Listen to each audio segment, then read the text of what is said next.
तो आज हम रॉबिन शर्मा की किताब द 5 AM क्लब पर थोड़ी गहराई से बात करने वाले हैं। हम्म। अब देखिए, कई लोग इसका नाम सुनते ही शायद सोचेंगे, अच्छा, एक और किताब जो सुबह जल्दी उठने के फायदे बताएगी। बिल्कुल, ये एक आम धारणा है। पर ये उससे कहीं ज्यादा है।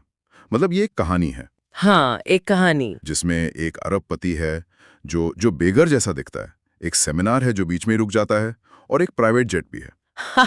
हाँ हाँ, ये सारे एलिमेंट्स हैं उसमें। तो चलिए इस दिलचस्प कहानी के जरिए इसके आइडियाज को समझते हैं। बिल्कुल। ये किताब असल में सेल्फ हेल्प के फॉर्मूले को एक कहानी में पिरोती है। और कहानी, जैसा आपने कहा, 3 लोगों के इर्द गिर्द घूमती है। हाँ, एक बिजनेस वुमन है जो अंदर से पूरी तरह टूट चुकी है। एक कलाकार है जो अपनी क्रिएटिविटी, अपनी प्रेरणा खो चुका है। और एक रहस्यमयी अरबपति। हाँ, जो उन्हें मॉरिशस के खूबसूरत बीच पर जिंदगी के सबसे बड़े सबक सिखाता है। तो आज हम यही समझने की कोशिश करेंगे कि सुबह के सिर्फ 1 घंटे में इतनी ताकत कैसे हो सकती है। कि वो किसी की पूरी जिंदगी बदल दे। एग्जैक्टली। तो शुरू करते हैं कहानी के सबसे नाटकीय हिस्से से। एक बिजनेस वुमन है जो अपनी कंपनी में धोखे का शिकार हुई है और इतनी निराश है कि अपनी जान लेने के बारे में सोच रही है। बहुत ही डार्क शुरुआत है। हाँ, और आखिरी उम्मीद के तौर पर वो अपनी माँ के दिए हुए एक टिकट से एक मोटिवेशनल सेमिनार में जाती है।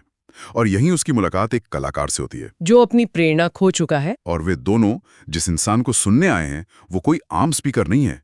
उसे द स्पेल बाइंडर कहा जाता है। हाँ, द स्पेल बाइंडर। 80 साल का एक लेजेंड जो अपने ज्ञान से हजारों लोगों की भीड़ को मंत्रमुग्ध कर सकता है। सही। स्पेल बाइंडर का जो संदेश है वो बहुत सीधा और असरदार है। वो कहता है कि हम सब महान बनने की क्षमता के साथ पैदा हुए हैं, लेकिन हम औसत दर्जे की जिंदगी में फंसकर रह जाते हैं। हाँ, मुझे उनका वो साइबर ज़ॉम्बी वाला आइडिया बड़ा दिलचस्प लगा कि हम टेक्नोलॉजी और मतलब फालतू की चीज़ों में इतना उलझ गए हैं कि अपनी असली ताकत ही भूल गए हैं। सही बात है। और वो सिर्फ इंडिविजुअल पर नहीं, समाज पर भी सवाल उठाते हैं। उनका कहना है कि हमें बचपन से सिखाया जाता है कि आराम और सुविधा ही सब कुछ है, जबकि महानता हमेशा मुश्किलों का सामना करने से मिलती है। उनका एक कोट है, हम में से बहुत से लोग 30 की उम्र में मर जाते हैं और 80 की उम्र में दफनाए जाते हैं।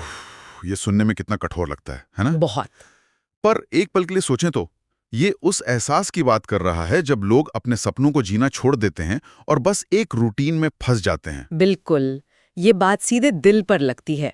और वो ये भी कहते हैं कि तुम्हारे बहाने तुम्हें बहकाते हैं, तुम्हारे डर झूठे हैं और तुम्हारे संदेह चोर हैं। वो महान लोगों के उदाहरण देते हैं, जैसे स्टीफन किंग जिन्होंने अपनी पहली किताब को कूड़ेदान में फेंक दिया था, या वैन गॉग जिन्होंने मुश्किलों के बावजूद पेंटिंग करना नहीं छोड़ा। उनका मूल मंत्र यही है, कठिनाई अच्छी है, डिफिकल्टी इज गुड। ये एक बहुत ही जरूरी बात है। आजकल की दुनिया में तो हर कोई आसान रास्ता खोज रहा है। बिल्कुल, लेकिन स्पेल बाइंडर का तर्क है कि जिस काम में आपको सबसे ज्यादा मेहनत लगती है वही आपको सबसे ज्यादा मजबूत बनाता है।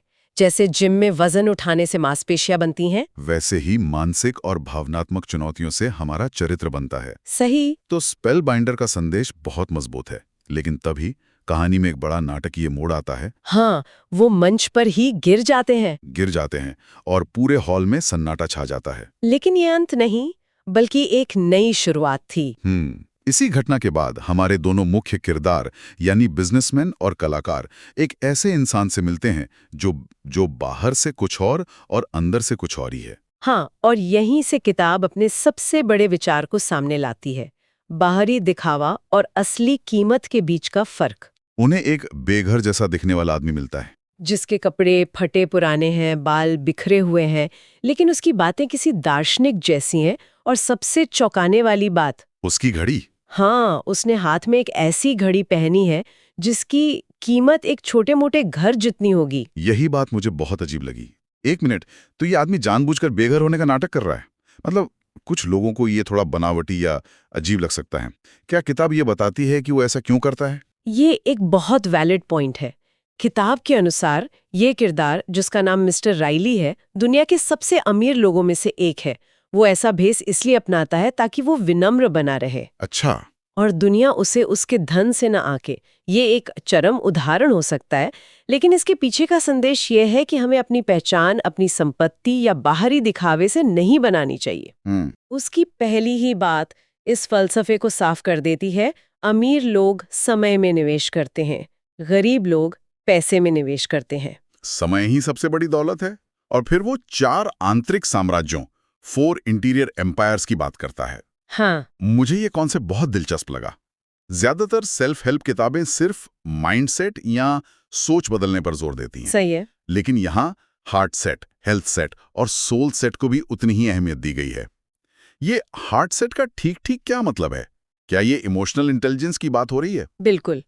हार्ट सेट का मतलब है अपनी भावनाओं को समझने और उन्हें मैनेज करने की क्षमता। लेखक का कहना है कि आप दुनिया के सबसे पॉजिटिव इंसान हो सकते हैं, यानी आपका माइंड सेट बहुत अच्छा है। लेकिन अगर आप पुराने दुख, गुस्सा या डर को दिल में दबाए बैठे हैं, तो आप कभी अपनी पूरी क्षमता तक नहीं पहुंच पाएंगे। अच्छा, हेल्थ सेट आपकी शारीरिक सेहत है, क्योंकि एक कमजोर शरीर एक मजबूत दिमाग का साथ नहीं दे सकता। और सोल सेट आपकी आध्यात्मिकता है। मतलब अपने आप से और दुनिया से जुड़ाव महसूस करना। हाँ, ये एक होलिस्टिक अप्रोच है, सिर्फ दिमागी कसरत नहीं, बल्कि पूरे व्यक्तित्व का विकास। और यहीं पर वो अपना सबसे बड़ा मंत्र देते हैं, own your morning, elevate your life. अपनी सुबह के मालिक बनो, अपनी जिंदगी को बेहतर बनाओ। सुनने में बहुत आसान लगता है, लेकिन शायद यही किताब का पूरा सार है। हाँ, और कहानी में आगे हमें पता चलता है कि कलाकार ने सेमिनार की एक अवैध रिकॉर्डिंग कर ली थी। अच्छा, जब वो उसे चलाते हैं तो उसमें स्पेलबाइंडर द 5 AM क्लब के बारे में बता रहे होते हैं। वो कहते हैं कि दुनिया के सबसे सफल लोग, चाहे वो कलाकार हो, वैज्ञानिक हो या बिजनेसमैन, वो अपनी सुबह को बहुत सोच समझकर डिजाइन करते हैं। एग्जैक्टली। और यहीं पर वो कीस्टोन हैबिट का आइडिया आता है ना। सही कहा, कीस्टोन हैबिट मतलब एक ऐसी मुख्य आदत जिसे अपनाने से आपकी बाकी आदतें अपने आप सुधरने लगती हैं। जैसे पहली डोमिनो जो बाकी सबको गिरा देती है। बिल्कुल।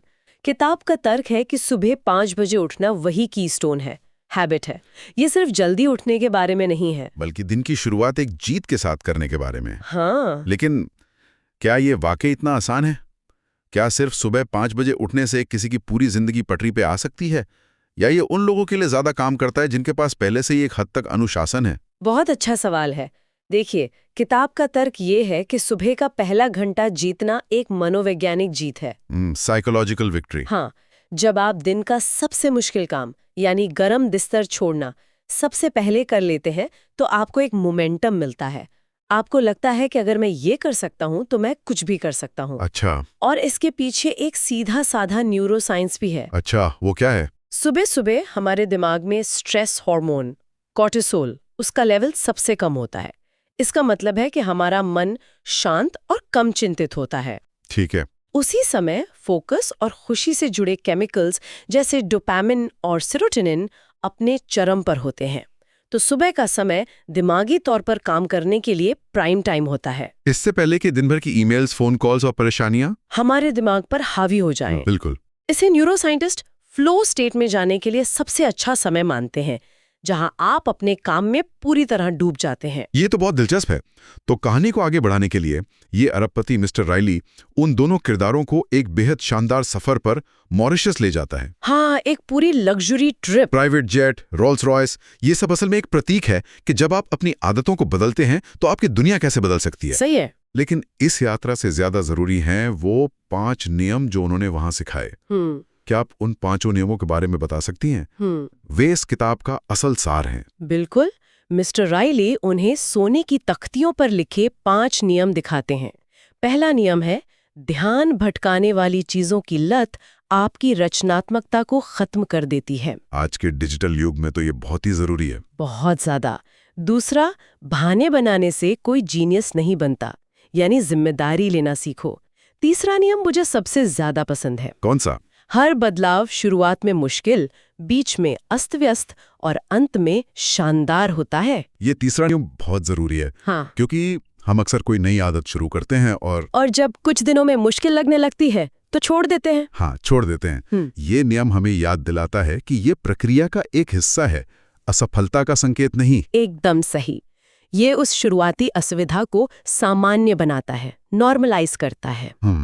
और चौथा नियम? चौथा नियम है, दुनिया के टॉप 5% लोगों जैसे नतीजे पाने के लिए आपको वो करना होगा जो 95% लोग करने को तैयार नहीं है। ये तो आराम और सुविधा के खिलाफ एक सीधी चुनौती है। बिल्कुल। और आखिरी नियम है, जब हार मानने का मन करे तब भी लगे रहो।